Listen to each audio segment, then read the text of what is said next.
নমস্কার, good morning sir. Morning morning madam good morning আপনাকেও। আমি 2009 থেকে তামাং আসছি, কিন্তু কোনো কোনো সময় ভালো একটা জায়গা পৌঁছে যাই আমার গেস্টের সাহায্যে, বা আপনি বলতে পারেন গেস্টের কি বলবো স্যার, রেকমেন্ডেশন। রেকমেন্ডেশন। হ্যাঁ, তো স্যার বলবে যে আমরা কোথায় পৌঁছেছি, পুরো ডিটেলস স্যার আপনাদেরকে গাইড করে দেবে। আমরা এখন দাঁড়িয়ে আছি গোমকারলা লেকের সামনে। যদি অরুণাচল প্রদেশ আসেন, অবশ্যই অবশ্যই গোমকারলা লেক আসুন। এটা অদ্ভুত একটা অফবিট জায়গা, অসাধারণ সুন্দর জায়গা। মানে মাধুরী লেকের থেকে কোনো অংশে কম নয়, রাদার অনেক অনেক অনেক বেশি সুন্দর। আপনি গোমকারলা লেক আসতে গেলে প্রথমে আসতে হবে জাং থেকে আপনারা নেবেন গাড়ি নিয়ে মাগো চুনা ভ্যালি হয়ে গোমকারলা লেক।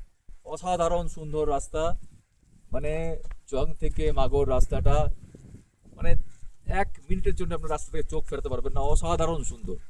গোমকারলা লেক আসুন এবং প্রকৃতিকে দারুণভাবে এনজয় করুন।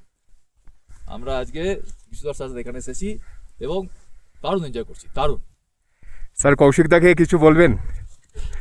কৌশিকদা, আপনার ব্লগ আমি দেখি, আমি এক্সপেক্ট করব আপনি গোমকারলা লেকে আসবেন এবং আপনার মনে করে আপনার অসংখ্য দর্শকদের গোমকারলা লেকের সৌন্দর্য বর্ণনা করবেন। ধন্যবাদ। ব্লগের অপেক্ষায় রইল। হ্যাঁ, কৌশিকদা আসলে পুরো এক্সপ্লোর হয়ে যাবে, দর্শকবৃন্দরা পুরো জানতে পারবে ভালোভাবে। একদম। কৌশিকদা গোমকারলা লেক অনেক অনেক অনেক বেশি জনপ্রিয় হবে।